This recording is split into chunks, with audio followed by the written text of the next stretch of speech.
Redirect the beams. Hey, how's it going, everyone? Welcome back to Let's Play Darksiders. Azrael wants us to do something. I'm not really sure what, though. Still a little bit unclear. The beams. Redirect the beams. Something about beams. I don't know. Maybe we'll figure that out later. Maybe it'll make sense a little bit. For now, let's use our cool new Voidwalker that we got in the first tower to make our way up to the second one. Let's lay a little charged portal down there to get up to the ledge. And that did not look like it gave me enough height, and I didn't grip the ledge. I don't know why. Let's try that again. No, I guess I got stuck on a mysterious invisible collision box. Wait for this to rotate around. Redirect the beams. Oh, the beams! Oh, I thought he was asking for danker memes or refried beans. No.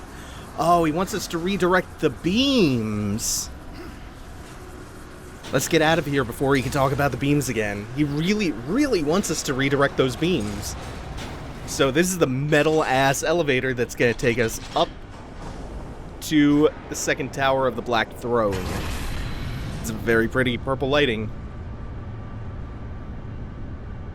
This is, you know, for a hellish tower, a Black Throne, this is very picturesque. Pretty decor with all the stone skulls and the eerie purple lighting. I like it. And of course we have tiny little minions to fight while we ride this long ass elevator up to the second tower. They're not going to bust out anything too intense right now. No traumas, no flesh bursters. We haven't seen a flesh burster in a really long time, actually. Can't remember if there are any in the third tower or not. There's definitely not in this one. No spectral raids, nothing too special. I think this might be the last wave. For bonus points, you can ring out them. And now, oh, we don't even get any more cool skull decor to look at while we ride this elevator up. That's a fucking Warcraft 3 design. That pedestal. Come on, almost there. Dash, dash, dash. Nope. Not letting me go. Do not pass go. Do not collect the second tower. Alright, we're in there. I get a bit restless. The first room of this tower sucks. It's disappearing platforms and lots of bats, so I'm going to put my gun on instead of the crossblade for the moment. Just because it's really easy to get knocked off here by the bats, and that's a pain in the ass. So let's just deal with these. Oh, fuck these things. And of course, they're like the souped-up Black Throne bats, so they have a little bit more health than usual. They do a little bit more damage. Not that the damage is important. It's just they take longer to kill. One more. This is tedious, but it's something that you should probably take care of before they become an even bigger pain in the ass for you. Okay, back to the Voidwalker. Eventually I'll need to put the crossblade back on, but for now, I don't need to waste that time. So here's something that doesn't look like it should work, but it does. If you just jump into the corner like that, you kind of get sucked in by the portal. It doesn't look like that should work, but I don't even know if that's the intended way of doing it or not. Over here, we pick up yet another Wrath shard. We're getting pretty close to being finished with Wrath. And, oops. Now we can go back to that. I'm still not sure if we're going to need that for a little while, but we have to wait for this door to come down anyway. Too bad that it's not on like a cycle that goes while you're in the menu. Then again, I guess you would also have to deal with being attacked. Shit. I have to do that again. I realized where my portals were.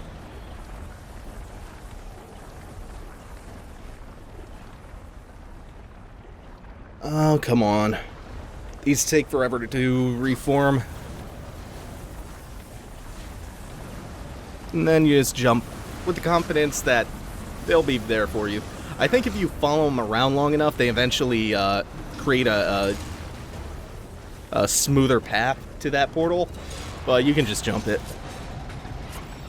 And now here's a pretty cool puzzle. So this is kind of a nifty mechanic.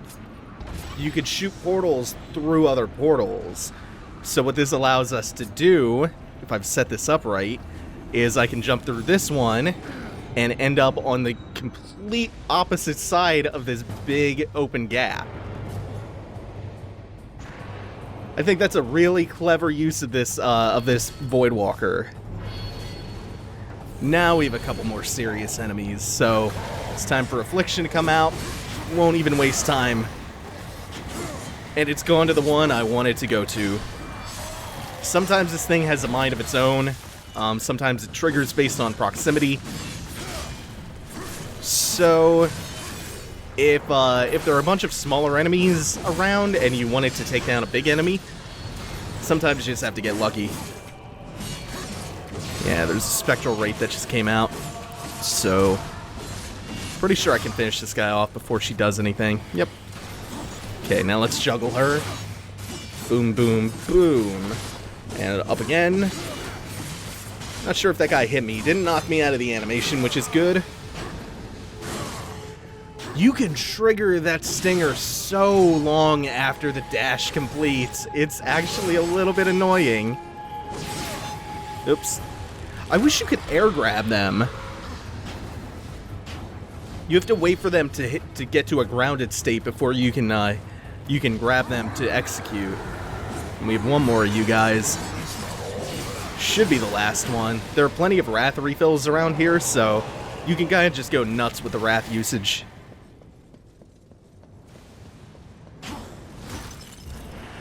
And I think there's even another Wrath chest in the next room or the room after that. So they really want you to just use up all of the Wrath you've been building up. Which is nice because it's too limited a resource up to this point.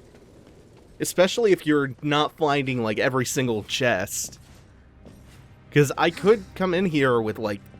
I could feasibly come in here with, like, 3 or 4 bars of Wrath. And, that's a shitty situation.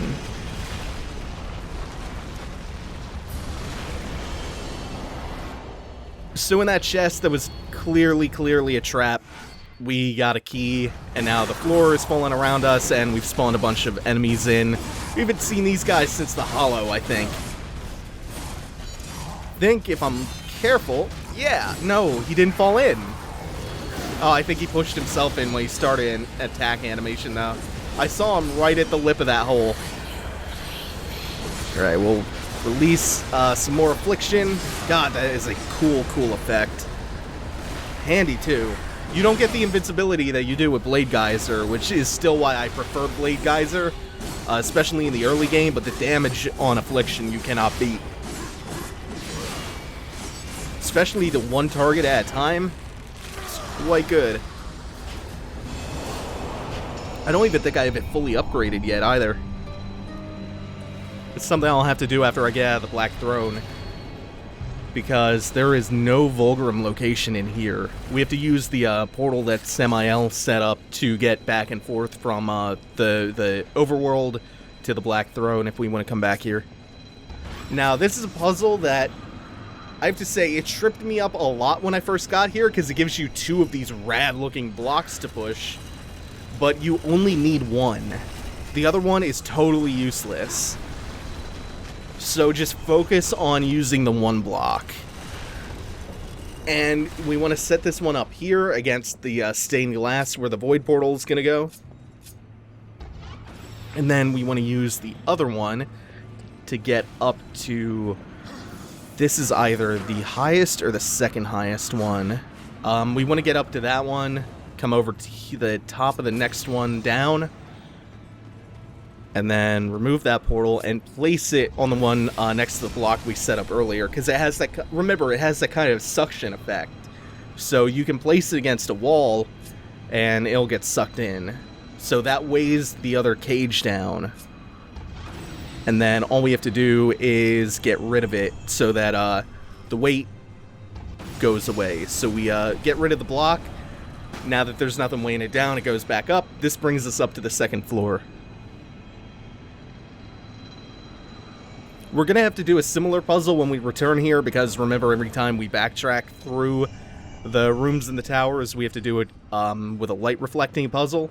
It's actually just as easy when you're doing the light reflecting part. This is, again, something that you can get tripped up on if you're trying to figure out how you use the second block. I think the only purpose of the second block is just in case you somehow knock the first one into the middle of the room where it's the floor is falling apart. Shit, I can't quite place the portal down. Oh, wait, I had it. There we go. That's it's iffy. And I want to say that there is a life stone up here. Shit, it spits me out and almost knocks me off the ledge immediately. Yep, there's a heart piece up here. That should be another completed heart piece. We have like, looks like room for about 2 or 3 more, including the entire heart piece that we're going to get when we beat Straga. So we have to do some, oh, and the totally useless compass. Great. Oh, this is really cool. So we place a portal there above the geyser, and then another one here, so that we can pop out of that portal with the boost from the geyser. That's a really neat puzzle. It's not, like, complicated or anything, it's just a clever usage of those of that combination of mechanics. And then after we get that chest, we can glide across here. Yeah, so after we get out of the Black Throne, now that I have almost all of the weapons and all of the items, we can go and backtrack through a lot of locations we've been through so far, and we can pick up things that we were not able to get before.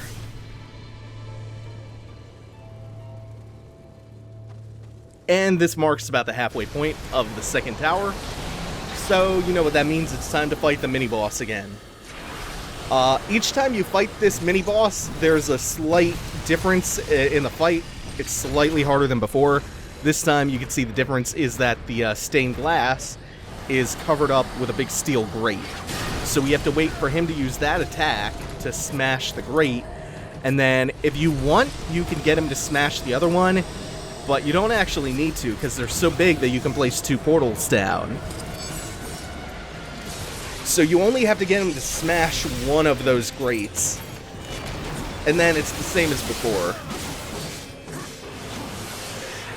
Get your hits in, dash to the far wall to avoid this big whirlwind attack, and then we will repeat.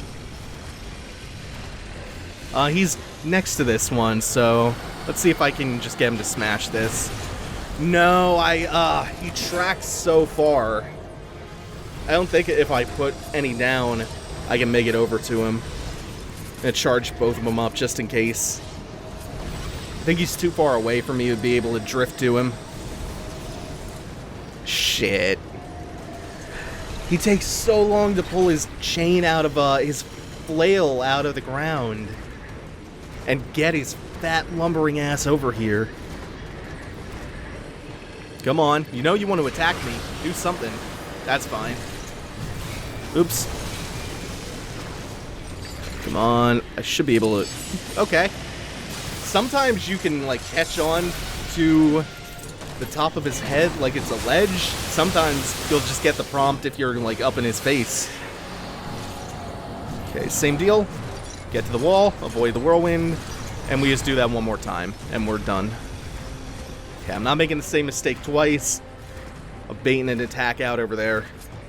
Come on. Might as well just set these up while I'm waiting for him. Okay, now do anything. I don't care what. Somehow that didn't hit me.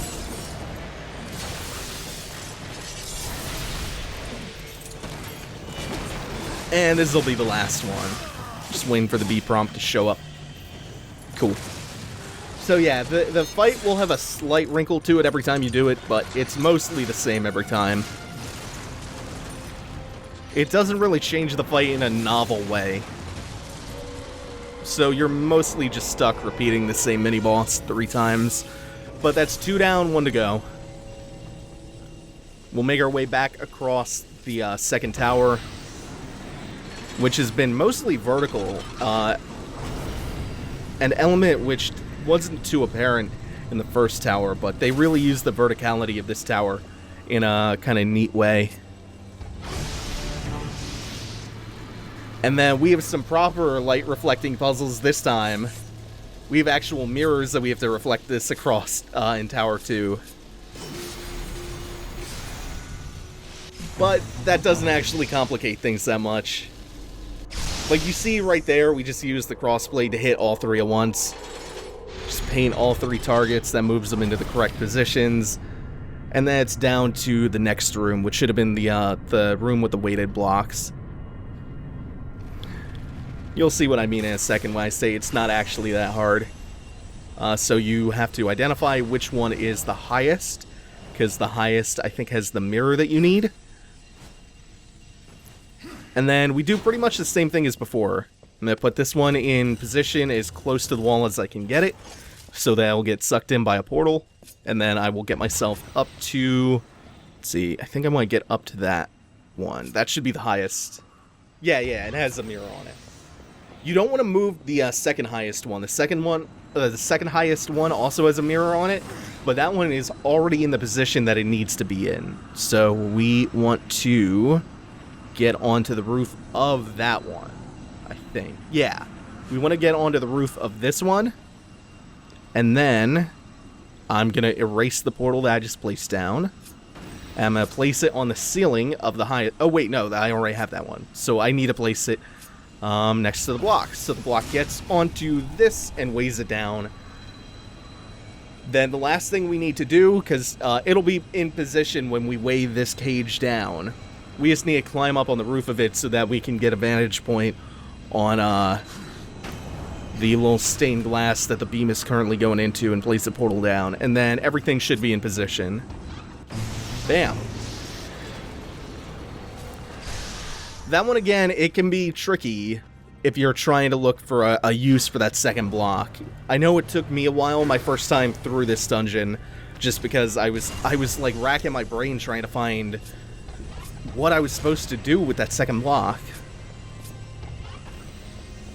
Okay, so we do kind of the same thing as before. It's the exact same idea. So we place one portal there, and we place one on the wall. And then as this rotates around, we can see the portal on the second one. So now that'll rotate around, and eventually we should hear the bump, bump, bump, bump. Yeah. And before it comes back, I'm going to get a little bit of health so we could start Tower 3 at full health. I think I'm missing like 2 bars or something. Yeah. And now it's the same thing as before. We place a portal down, we wait for the block to rotate so that we can get across to the other side of the room. And that's not what I want, because the two portal locations are facing each other. I want to wait for it to be over here. They do some really, really cool stuff with this, with the Voidwalker. It gives them the freedom to make some really cool puzzles.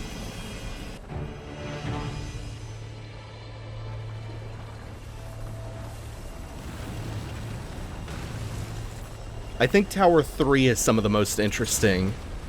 But they're nice enough to not make you cross with the disappearing platforms again. They just give you some abyssal chain points that you can hookshot across to. And there's one more puzzle that we have to do in this room. So this one isn't even that tough. We place a portal there, we place a portal right there, I think. Yeah. And then we have to get back to that platform over there, the stable one. So we're just waiting.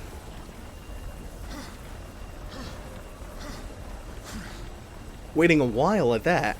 There we are. And since we already dealt with the bats, we don't have to do that again.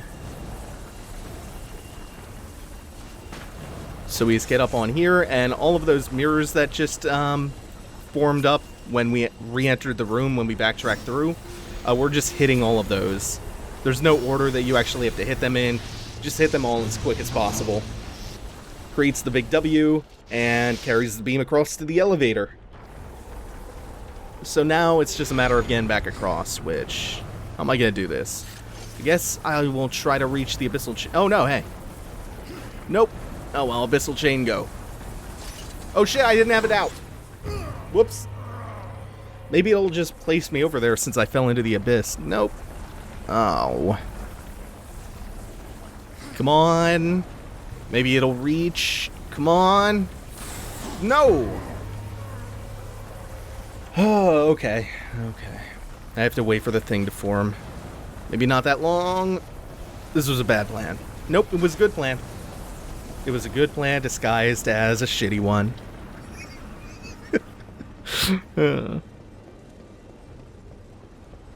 Alright. Let me just make sure. Yep. It's crackling with electricity, which means the beam is stored in that orb. Now we can make our way back to Azrael's chamber and redirect the beams. After we take this long-ass loading elevator again. That's what I'm assuming it's for. Anytime I see an elevator in a game, I just assume it's for loading. And I know I just saw that loading icon and that small little stutter. Yeah, it's a loading elevator. Ah. Big doors are also used to disguise loading in a lot of cases. Like big, heavy doors that take forever to open, if you've ever wondered about that. Now, there's one more thing we have to do in here. See that red crystal up there? We have to find a bomb plant to blow that up with. Which should be visible somewhere around here. If I'm not totally blind. No? Come on. Am I gonna botch this right at the end? I had a pretty good tower 2 going. I think it might have been off of here. No. There's nowhere I can float to from here. Fuck me. Maybe I'm taking another ride. Might have to get back on the rotating platform. Shit. Oh, it's right there. Yeah. The hardest puzzle of all. Shit.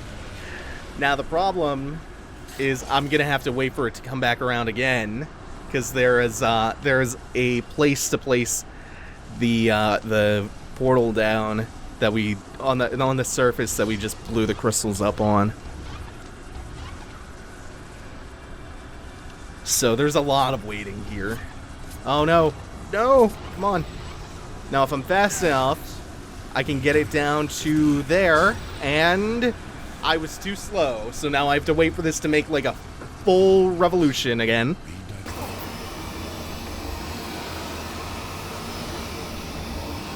Should have just done it. Yeah. The universe is sick, horsemen. The Charred Council refuses to admit it, but those of us who look, we see. We had to do something. An open attack on the Dark Kingdom would violate the treaty. What you're proposing is madness. Azrael, evil darkens every corner of creation. Heaven waits. The Council ties our hands. To question them is to question the Creator. Do you believe you know better? Yes, old friend. I do. When the seals are broken, Hell will send its chosen to declare battle rights.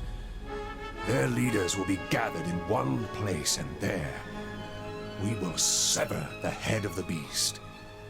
The Hellguard stands ready. Breaking the seals will trigger the end war.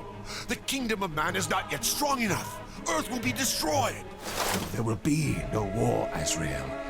We will crush the Dark Ones before it's even begun. The pact is a sacred covenant. Even in victory, we will face the wrath of the Council. They will arrive to find the seals intact. And it will be our word, Heaven's word, against that of the Prince of Lies. Now do you see? The seals will be reforged. All will believe that Hell's legions invaded and were delivered to justice by our hand. For the glory of the light, will you do this? No, Azrael. You old fool.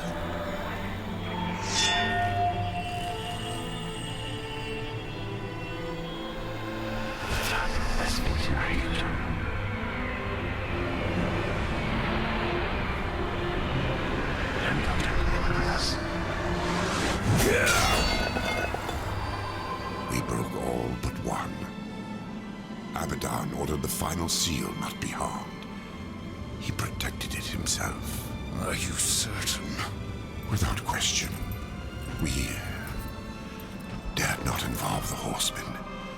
We never dreamed we would have to, until it was too late. Yet I am to pay the price for your betrayal. Treason! War. You will root out all involved and make them pay. Starting with this one. No. Fool! You deny the will of the Council? You heard the Angel's confession. My service to the Council is ended.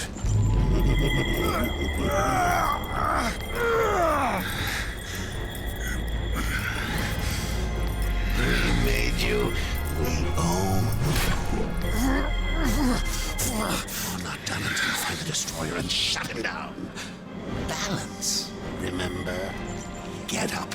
Azrael lives until he stops being useful. After that, you will do your duty.